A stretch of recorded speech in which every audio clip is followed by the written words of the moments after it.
Video. Hi there, folks. It's another live interview at WordCamp US 2022. I've got the influential or semi-notorious Master WP crowd with me. Two of their regular writers. I'm going to let them introduce themselves first. Ladies first. Would you like to introduce? You come a little bit closer to the mic, folks, because you're a bit far out. And we want to get your voices into the recording. So I'm Nyasha, MasterWP's editorial director and writer. And Brian Coords, writer, editor at MasterWP. right. So how has WordCamp gone for you? What's your initial impressions of the past 2 days? What's the feel, the vibe that you get from this meeting of WordPress junkies and experts? Everybody's been really sweet. Oh, you're very sweet to be to. Yeah, I mean, everybody has a I've been lot. sweet to you. You know, I mean, as sweet as anybody would be, you know, or Yeah, should be. Yeah, everyone has a lot more energy in real life, and that's a lot more exciting. Yeah, they're not bad crowd. I think it's quite amusing to see the other conventions at the same time. You know, that you can tell the two, like they're like a Pacific or Atlantic River mixing in the same thing. You can definitely see the two crowds, can't you? Yeah, you know, there's definitely a dress code that doesn't happen to WordPress, and we all get to show up a lot more casual. And then you see these other conference goers in their suit and ties, and you know, I assume. I'm rather formal for WordPress. I'm just saying, I don't think everyone else is wearing T-shirts like we are. So I think we're on the right side of that one. So this will be serious for a few moments. We have to be, don't we? So tell us a little bit about Master WP. How long has it been going, and what was the thought pattern about where you wanted it to be and go, basically? Maybe you can give some background. So MasterWP was a newsletter started by Ben and Alex 8 years ago. We were big fans of it. They put it up for sale earlier this year, and so we decided to acquire it and potentially keep it very similar, but also make a few structural changes to how MasterWP worked. So what we really liked about it was that you had a personal relationship with the people that wrote MasterWP. You followed it because you wanted their particular take on things. They gave, you could tell what their interests were, what their strengths were. So we kind of wanted to continue that, but also expand it to get more voices and get people whose opinions haven't been fully represented into the newsletter. So in doing that, we sort of migrated it to a bit more of a blog magazine style where the articles aren't just snippets in a newsletter, but they live on, and anybody can contribute an idea, and we will gladly pay them if they have something that they want to talk about in the WordPress community. And sometimes people, don't feel like they can talk about a certain thing, so they talk to us about it, and we try to represent their opinions that way.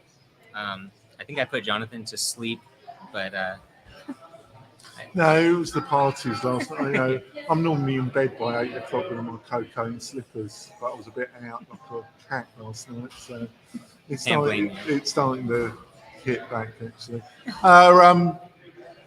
So I think you and the team have done a great job. It's been a breath of fresh air, Brian. So what are some of the articles that you think have been the most interesting over the past few months then? Our one's about, and that's very timely for now, paying people to come to WordCamps, like speakers and organizers, things like that. That's been one that we got a lot of pushback on, but in my opinion, it's one of the most important. I'm always telling people to pay people, so I love doing it. Why do you think it's so important? Because we know, as being here right now, coming to WordCamps is a way to meet a lot of people in the community. We're all online, and sometimes it's hard to meet up. If you don't know these people, Come in a bit closer. If you don't know people in real life, or you're not in a major city, it's hard to get your views expressed in WordPress. So if you can come to WordCamp and you can meet all of these influential people, can get your voice heard in the community. Right now, only the people who have the money can do that. So paying people will allow other voices to come and be able to do that. They're all supposed to be volunteers, aren't they? Yeah, but it's not working out like that. Well, I think WordPress is 20 years old almost, and it did start as a very volunteer-led organization. But like anything on the internet, when there's a lot of money involved, there are a lot of large companies that are now here, which is great because they can push things forward with a lot of resources. But it also means that the lines between volunteers, contributors, and sponsored employees starts to blur, and people want to see maybe just that we are careful when we talk about these things, and that we, make sure we're highlighting that, volunteers are great, and there's a really good place for volunteers, but there's also a lot of money now being pushed, and we want to just keep track of that as well. Yeah, sure. I think when I went to Porto for WordCamp Europe, it's a much larger event, and it was, had a lot of. This has the feel of a kind of trade event where Porto had that element to it, but it had almost over 2,500 people, and you could really tell how passionate some of the volunteers, people that weren't, they were more of a user-based, community-based rather than the industry sector. So that was interesting. You could tell by the questions that was asked to Matt and other people at the event. So it's definitely, I wouldn't want that field to totally go away, but on the other hand, I think you are right. It's there should be a middle road, really, shouldn't there? Yeah, I think that makes sense. This is an interesting conference because it is kind of small. This is a very small WordCamp US. I've just been staying here, Brian. Oh, well, I feel safe in front of a mic. Yeah. I'm very shy, actually, so if I haven't got a mic in front of me, I just don't. I don't believe it. I am actually introverted, actually. I know it's amazing, but it's true, actually. It was most strange going to Porto, really, all these thousands of people everywhere. I found it a bit intimidating, actually. But there we go. But maybe I needed some whiskey in me, and it would go away. Yeah, right down the. But our great leader needs to learn is, and I've got a few chuckles in agreement, is that what he needs to learn, our great leader, Matt, is don't Twitter and drink whiskey at the same time. This is the key factor, isn't it, Brian? Michelle, don't mix the whiskey with the twittering. What do you reckon? I don't do it, so that may be good advice. Yeah, don't you think so, Brian? You can do either, but don't do it at the same time late at night, the whiskey and the twittering. Yeah, that's probably true. I mean, I would love more than tweets. I'd love blog posts and interviews. I mean, I'd love to see more, and whether there's whiskey involved or not, I wouldn't mind. But well, you need to go to Antarctica to interview Matt, really, don't you? Yeah, and it sounded so cold this time of year. You don't know what I'm talking about. You do. I thought it was quite good, but there we go. You've got to have an exclusive interview with Matt, you at least you've got to be 100 degrees below outside with a load of penguins. So he's not your next interview? I don't know what I would say to Matt. Basically, we probably look at, because I don't want to be on his hit list, really. I don't think I'm really on their radar. Yeah, really. That's a more accurate assessment. Not on their radar. Not on the radar. I think we're all at a low cruising altitude. We're not on the radar. We're fleas on the back of the hippo, really, aren't we? Thanks. But I'm very happy that I'm a flea on the back of the hippo. I wouldn't want, some people across their great leader and paid a high price for doing that. Yeah, there's definitely some voices we don't hear anymore. They've faded very rapidly. He knows how to hand out punishment if it's necessary. Please, Matt, whatever I say, I'm an idiot, so you don't have to take any notice of it. What do you think are some? Because what are some of the major trends in the WordPress that you have regularly wrote comments posts about, and some of the things that are going to continue, you feel, in the next 6 months to 12 months? Let me go. I think there's a few. I think the nice thing about MasterWP is we all have different things that are interesting to us, and so everybody explores the things that are most interesting. I've been focused on contributing and how I think there's not enough contributing, but it's also very hard to contribute, and that's kind of becoming a problem. And that seems like the most important thing to solve is finding ways for people to actually contribute and get, if you've ever tried to chime in on things, a lot of times you're pretty much met with silence. Well, I do get the impression with my conversations with some of the people, the leadership at Automatic, is that they feel that the decline in contribution has been linked to there not being WordCamp because of COVID. And I think there's some element of truth there, but I don't actually think it is the actual real reason. I think the real reason is it is very hard to contribute. Also, I think trying to shame people into contributing when you're on the whiskey and the Twitter isn't the best way to motivate people. I think making it much easier to contribute and a reorganisation is probably a better idea. What do you think of that, my beloved MasterWP people? Come on, say something. I like that. Some of the things I talk about is mentoring and getting more people into the community. And I want to see more diversity in the community. We had like a Black press mixer for like Black and people of color users in the community, and it was very small compared to the people here. So I want more people in the community, period. I want it to be more diverse, and I want more of us to help others, but we have so much going on. So how can we get people in? The question there is that do you feel that there's a framework, an actual structure that is working against people from diverse backgrounds into entering the WordPress community space, whatever? Because obviously anything can be improved, but I don't actually sense there are individuals that will not be mentioned here for legal and for other factors that I know have been committed racists, have had private Twitter streams, had forums where they have expressed anti-minority views. But there have been a small minority and they have in some ways, in the WordPress way, been dealt with. The de facto banned,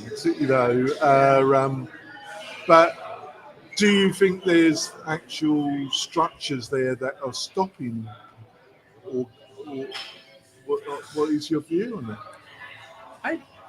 So that's an interesting question, because overt racism and slurs and things like that, that isn't the only thing that will keep someone out of the community. So there are things in place that aren't just like, oh, we were being treated badly because of our race or our gender. So there are more like institutional things and historical things that go into any different industry. So there are things there, but I don't think it's as simple as saying, oh, they're racist in the community. I mean, there are, but it's not just that. Yeah, I just want to kind of pin you down because that's what I'm like. Because obviously, because I think WordPress is one of the more open IT technology kind of communities out there.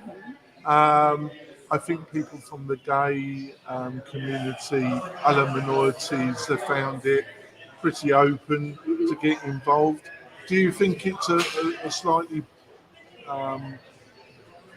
larger reasons that why you don't find people of colour and other minorities involved in WordPress rather than it just being a WordPress?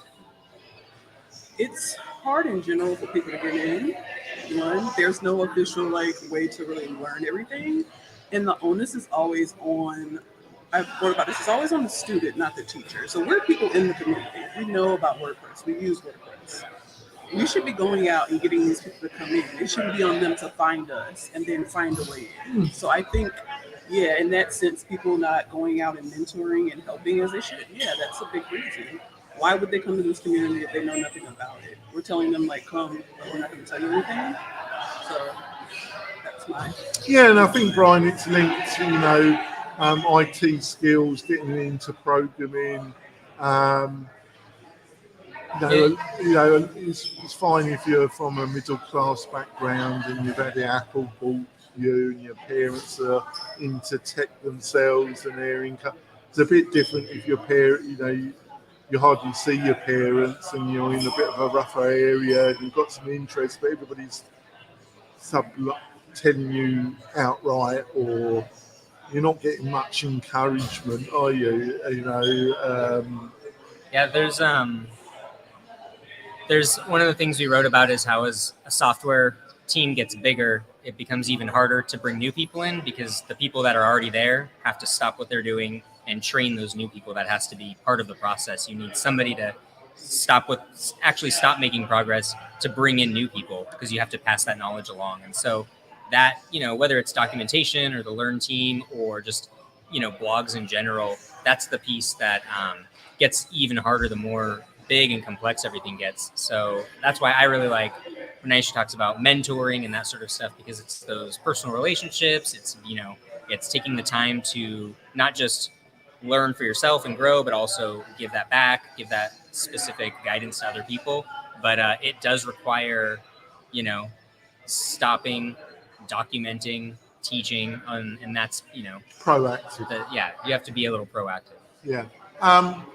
Let's get on to another thorny subject, which is also a little bit boring, but is boring, but isn't. Governance. Fundamentally, a lot of people haven't been happy about the relationship between Automatic and WordPress.org and the foundation, but they've just gone along with it because they didn't want to get into argument with Matt, and everybody was busy making money, getting on with things. So why look for a big bust up with the founder? A lot of people don't want a big bust up with him, but also behind the scenes, they're not very happy about the relationship with Automatic, with the foundation, how the foundation totally is under the control of Matt, totally relies realistically on the support of Automatic. So really, they're supposed to be two separate organisations, but the reality is one is totally dependent on the other. What's your own view on that? You've written about it, right? Yeah, I'll say first that Automatic runs WordPress.org. They host it, they build it, they pay for it. It's a big, highly trafficked website. They handle all of that. They handle the infrastructure for events. They handle the infrastructure for a lot of things. So I don't think anyone says the problem is that Automatic doesn't give enough, because they clearly do. I think the only thing people don't like is this kind of idea that they run it, but they don't. A lot of other open source software, Ghost, Vue, React, all these other things, they're open source, but there is a company that says we make the decisions. In WordPress, there is a company that makes the decisions, but it says that it doesn't. And so it kind of makes them not have to be accountable on certain steps. They don't have to have the accountability. The other issue is that we can't donate money into WordPress. So if we're worried about it, moving forward, the only way is to contribute through, human labor, and you can't contribute financially. And a lot of people feel like, well, if I can't make decisions, if I'm not represented, why would I give 5% if I'm not given also a little bit of a vote or a little bit of a choice? So, it's really up to them. I don't think there's any issue with Automatic and Matt leading. I would love to see Matt focus full time on WordPress. Personally, I would love to see him actually guide it and kind of push it along a little further, because we saw when he jumped in on the homepage redesign, it went live, within a day or two or something. So, he can make these things happen, and I generally would like to see that happen. But I think there's just the idea that a lot It of gives you people, stuff to write about, doesn't it, Brian? yeah, it does give us stuff to write about, but I would rather not. I'd rather write about something else. I don't believe a word of it, but there we go. Yeah, it just seems a bit messy to me. It just it's his argument, and he's publicly he's been quizzed about this. I think David from Basecamp went on to David's podcast, and they had a bit of a, which is hilarious, that David, the joint founder of Basecamp, should quiz anybody about he wants to look at his own business, let alone criticise anybody else's. It was quite hilarious. But they had a bit of a discussion, and Matt's response to any of these is it's open source. If you don't like it, you can go off and fork it. What do you think about that basic, lump it or you can fork it? I mean, I think he's right. I think that's true. It's a true statement. Obviously, it's not quite that simple. There is one kind of big fork out there right now that's called Classic Press, but it's obviously not that simple, because at the end of the day, it's really not about the core software. It's really about the ecosystem, the plugins, hosting companies, the word of mouth, the reputation it has, all these other things that are important to selling WordPress to a client or something like that. The core software, yeah, you can fork it and you can do your own thing. I think people are more interested in the community, in everything around it, and that's where the real value is. I consider it a little bit ingenuous of him, because he is well aware, he's no fool, far from it. He's well aware that I feel, or I might, he might not be, but I feel that he's well aware that that argument is spurious slightly, that nobody. On the other hand, I feel if things continue as they are, you might be in for a surprise. I think what Elementor have been able to do has surprised him, and I think in some ways it's a kind of warning shot, because I don't think he ever believed that anybody like Elementor could build something so quickly that could be a legitimate threat to the present status quo. What do you think about that? Go in on this one. Some people think that Elementor is the primary driver of market share growth over the last few years. So if you look at WordPress, like slow market share growth, Elementor is like pretty intense market share growth inside of WordPress. So clearly they're doing something right. They're solving a pain point that now full site editing is trying to solve, but is really already solved by, I like Beaver Builder, but Elementor obviously. But the difference is that Elementor does the GoDaddy game plan, which is marketing heavy, and WordPress core just doesn't want to play the marketing game for whatever reason. And I think that's a big piece of it. Elementor has been shown to, they'll bid on some keywords that, have made people upset, things like that, but it's working for them, and they're building a product that is making a lot of people money. And at a certain point, are you ever going to need anything outside of Elementor? That's a good question. So yeah, I think he looks at Elementor and says, well, at a certain point, when is Elementor just going to run and WordPress, drop out the bottom? It's definitely a possibility. And what do you think were some of the drivers with Matt's spiv with GoDaddy? Was what do you think was behind that? What was the real drivers of that? Spiv he had with him? I think it was Robitussin, with the elephant killers. Cough syrup? I call them the elephant killers. The elephant. Is that a deep cut? I don't know that one. No, I'll go with the founder of GoDaddy. He went over to Africa and bagged a couple of mother elephants with little elephants in tow, and he just shot them and thought that was a joyous thing to do. Oh Did you know that? I didn't know that He one. put it on YouTube as well. We had it all filmed. Is he gone? He's counting the money. I still think he has some. He still has some equity in GoDaddy, but I think he lives with his beloved children and wife in Phoenix, counting the money, basically. Wow. What was the question? Max little spiff with GoDaddy on Twitter. You know, there's some theories. Again, that's why I say I would love to see him blog about these things, write about these things, talk about them. Because if there's problems where he's saying there are threats, then we should talk about that. That should be a thing we should all know about. If he's calling things threats, that's we all want to know about it. If it's about the fact that they're all making money off of bundling payment processors, they're all getting like that kind of Stripe kickback you get, and WooCommerce payments versus GoDaddy payments is sort of the linchpin of that conversation. I'm less interested in that conversation, only because it's WooCommerce, and if WooCommerce needs to be successful in order for WordPress to keep existing, that's an important thing that we should all understand and we should know about. But this is the reality where WooCommerce sits on top of WordPress. Do they give 5% back to WordPress, even though they're the same company? WordPress sits on top of now React. Are we giving 5% back to React? Are we giving 5% back to everything else in our database structure that's holding the sites up? So it's there's all these kind of questions of pointing fingers at who's not giving enough, who's not giving back. But at a certain point, when you run a giant company, if you aren't given any sort of voice in the conversation, you're probably not going to give as much financial resources back. And there's just probably better ways to have these conversations, which is why I like to focus on making it easier to contribute, not making it harder to not contribute by calling people out. Yeah, but because you've got to be fair to the hosting companies with Automatic for a long time through WordPress.com.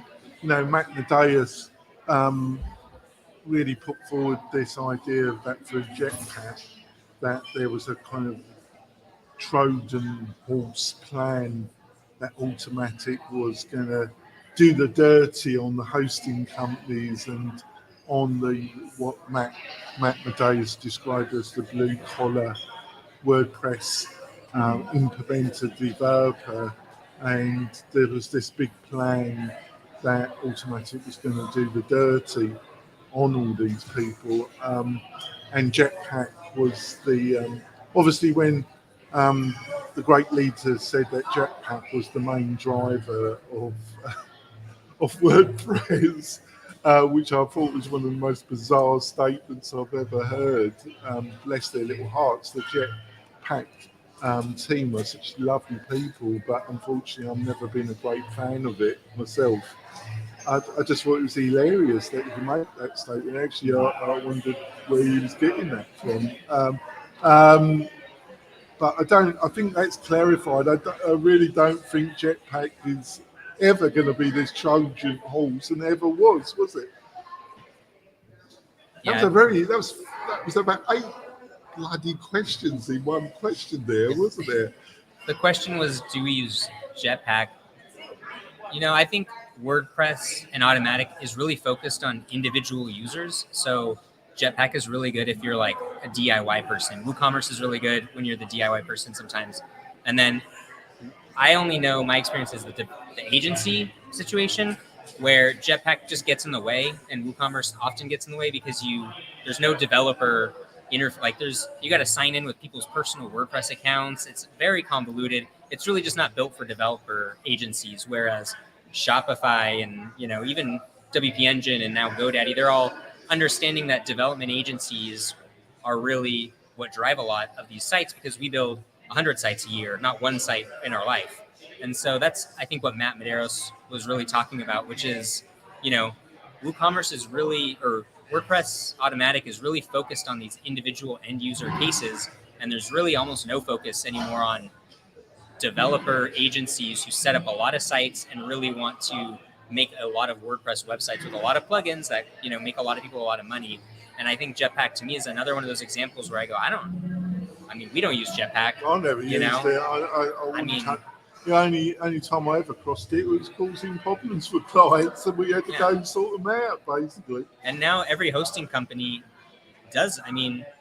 Whatever hosting company you're on, if you're on a good one, even SiteGround, WP Engine, they're handling backups, they're handling security, they're handling caching. They're all doing these. They're all giving all those features now just as part of the core experience, and so they're all getting really good at that. And I still can't say, oh, I'm going to go host my agency client website on Automatic unless I maybe do it through Pressable, which is one I just kind of recently heard about. But I just think sometimes like just compete on the features, But it was one of the most bizarre statements from the great leader, when he said it, that he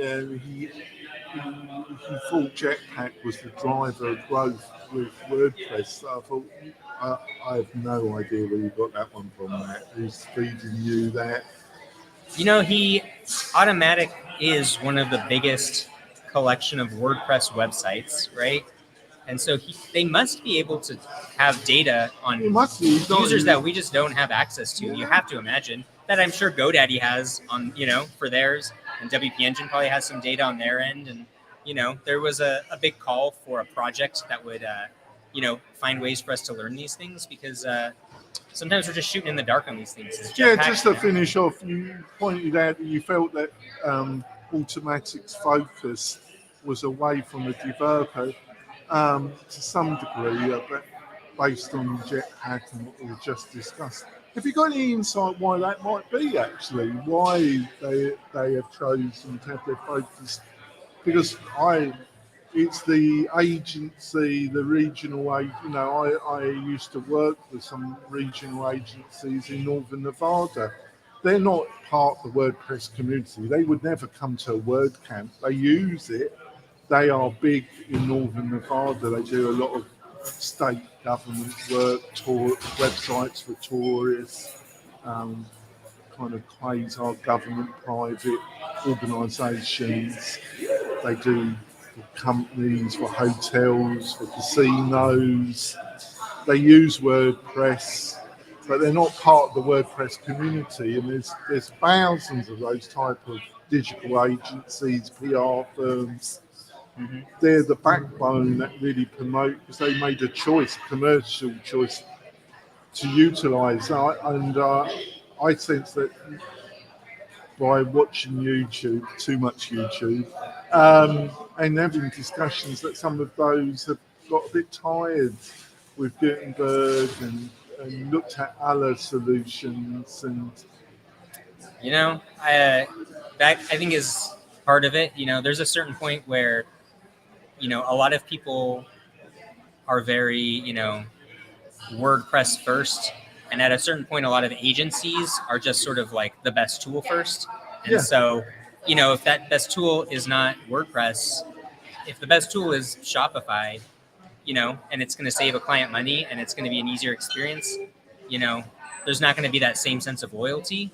So I just think maybe a part of why agencies aren't as invested in it, because it's just a tool. It's one of many tools. If we're an agency and we want to give back to WordPress and they say 5% or something, we're like, well, WordPress isn't 5% of our business. Our clients don't even care if we use WordPress. They really don't care about any of that stuff. If we built it from scratch, if we built it on Laravel, Systematic, they don't care. So, I think maybe that's part of it. But I would like to hear what Nyasha thinks about just the community in general, about what you think is, what is the piece of the community where you were like, oh, that makes me want to join the WordPress community versus, being a React developer or something. One, I hate React.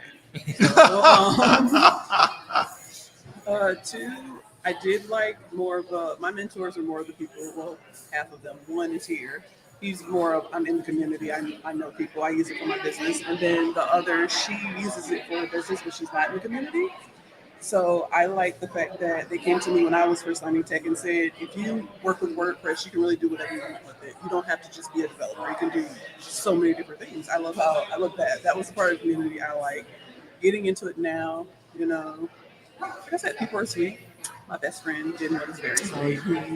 Come back on the show. She said, unlike you, Brian, she said sweet things to me straight away. Well, it's because Spencer's not here, so now I think I'm getting all the Spencer aggression that you normally Oh. reserve for him. So I need Spencer here to take all of your I aggression. don't think I've been nasty to you, Spencer. He doesn't care. It's very little that Spencer cares about. So just to finish off, what do you think on one or two things if we were back here next year at another WordCamp USA, not here but somewhere else, but we chose to, what are one or two things that you think that could be done in a year that could improve some of the things that we've discussed in this conversation? Mentors. Mentoring more people. Agree? Well, it's mentors, but what you mean a much a clear structure? Yeah, an official mentorship program. And Joseph has hinted that they're forming one, so I'm excited to see that. But yeah, just an official program would be nice. Right. And one other, or I mean, I think that's a good one because I think every individual team should really, I think they should spend 5% of their time helping people contribute and join, so that people can actually help out, and it's not a waste of time to try to throw 2 hours a week back into WordPress. right. I think we're going to end it there. My friends from MasterWP, they've always, I've tried to be support to MasterWP, and I've enjoyed becoming. I classify you as now friends. You're doing a great job. Please continue. You provide stories for me in my Friday show. So that's great. We'll be back in a little while with another great guest. We'll see you soon. Bye.